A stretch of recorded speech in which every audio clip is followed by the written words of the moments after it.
গাজীপুর জেলাধীন কাপাসিয়া উপজেলার টুক একটি ঐতিহাসিক স্থান। বিশেষ করে বাংলার ইতিহাস সমৃদ্ধ ঈসা খাঁর রাজধানী ছিল এই টুক নগর।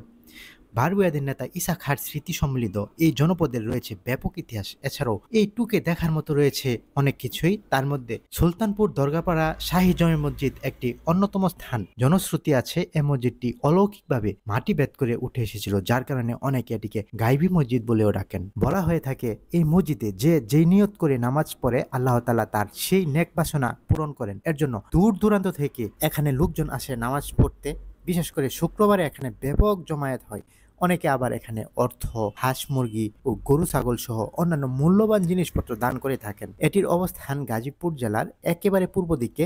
এই মসজিদের পূর্ব পাশ দিয়ে বয়ে গেছে পুরাতন ব্রহ্মপুত্র নদ। আর এরপর থেকে কিশোরগঞ্জ জেলা শুরু। কেউ যদি এখানে আসতে চান তাহলে প্রথমে আসতে হবে টুকবাজার অথবা নরসিংদীর ডেনেরঘাট বা কিশোরগঞ্জের থানাঘাটে আসলেও হবে। টুকবাজার হতে উত্তর দিকে সুলতানপুর গ্রামের পাশেই এর অবস্থান।